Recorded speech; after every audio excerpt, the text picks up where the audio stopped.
In this video, I'm going to show you how you can get the most out of your props. This is even more important with the advent of some high density props.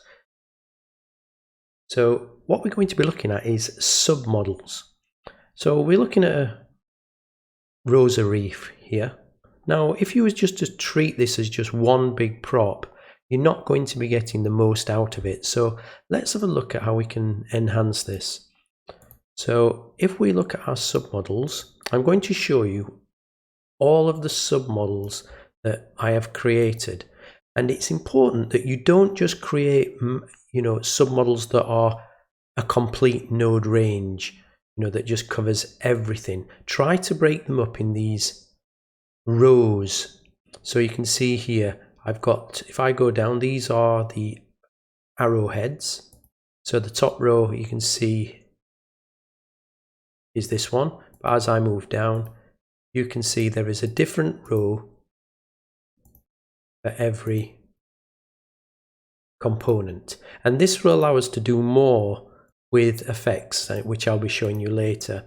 And if we come here, I've got another set of full arrows, cupid arrows, set up in the same way. And then I've got a double arrowhead,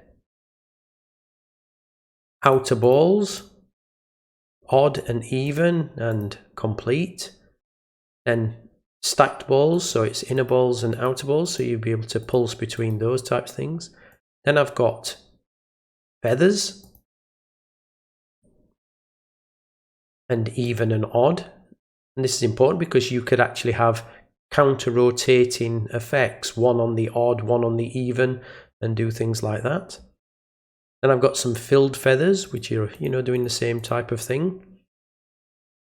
Then this is what I mean is what you don't want to be doing with everyone. This is just one node range, because this gives you very little flexibility. You can't do any single strand effects, and things like that. But it's still useful to have them for some cases. So I've got them here for a large flower, a medium flower, a daisy, a double daisy, which is like this, so we can pulse between this, and then a filled daisy, big petals, and tulips. I go back to the individual, so I can rotate these little tulips around.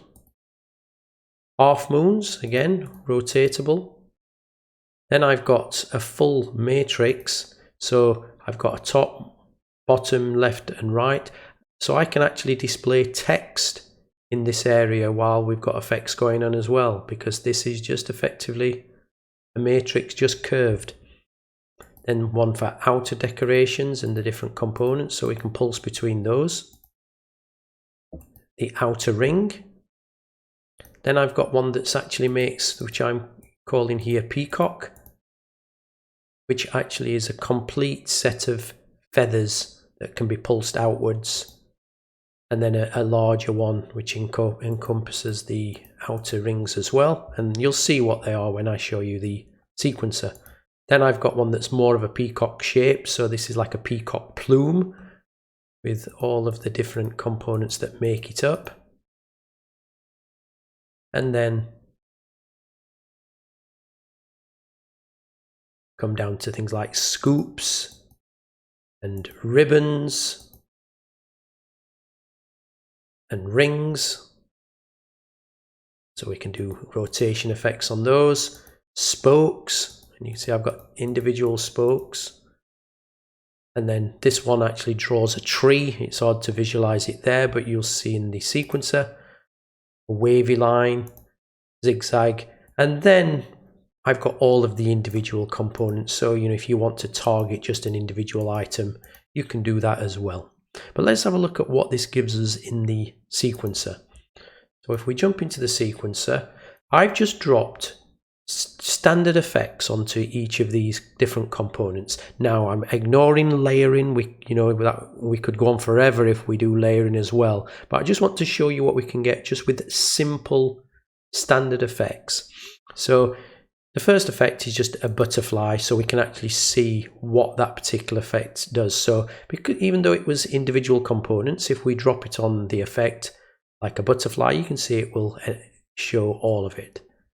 However, if we go to our single strand, you can see we can do loads of rotation effects. We can just have a single rotation going around like that, just one. We can increase it, so we've got 2, 3, and you can go on and increase the speed, all the usual things you could do with the rotation effect. Then we can, here we've got a pinwheel,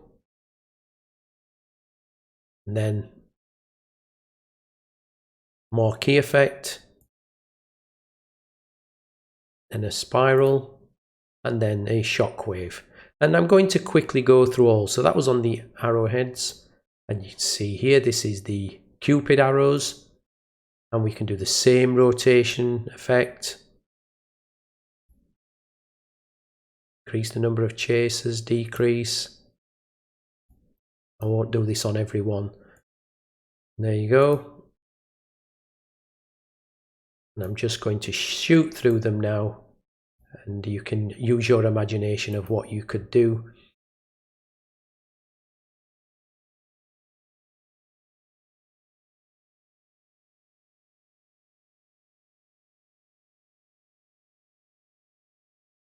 So this is the outer walls, and we've also got one for the different odds and evens.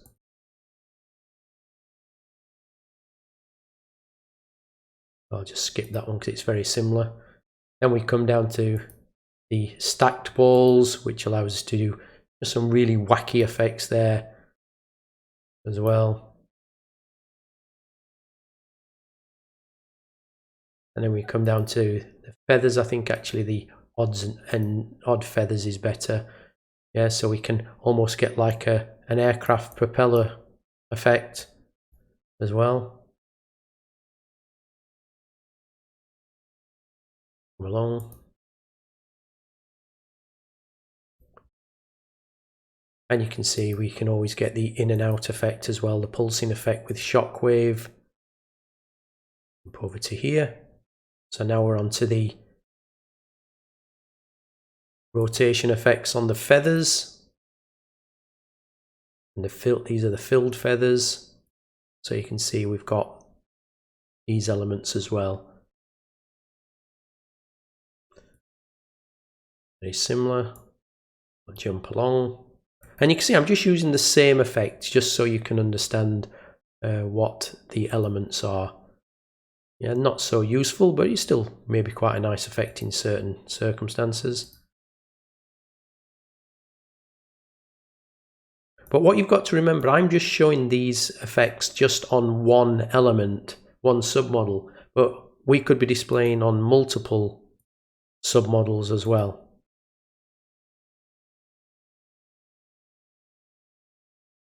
So now we're on to the daisy.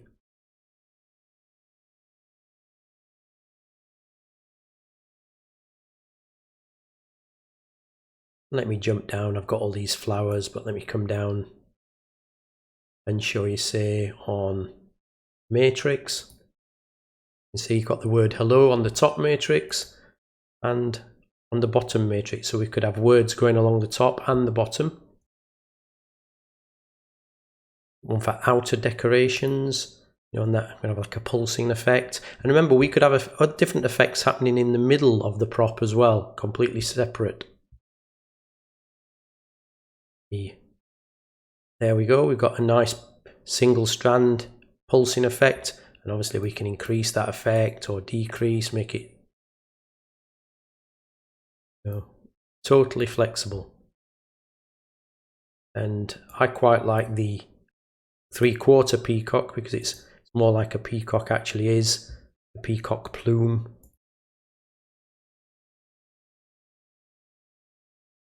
We've got another one here which is a slightly larger peacock. And then the scoops, yeah, like that pulsing effect you can do. The ribbons, and this is full flexibility again. We can just have one or two ribbons rotating at any one time. It's entirely up to you. And the rings, yeah, you can see we get a nice spiral effect there. Another sort of propeller type effect. Quite nice.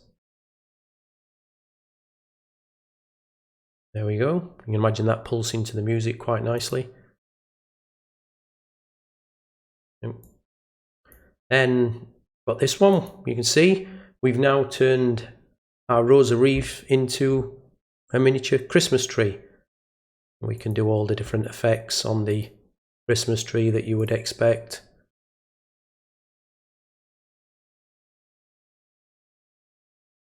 And then just a few more. The outside effect.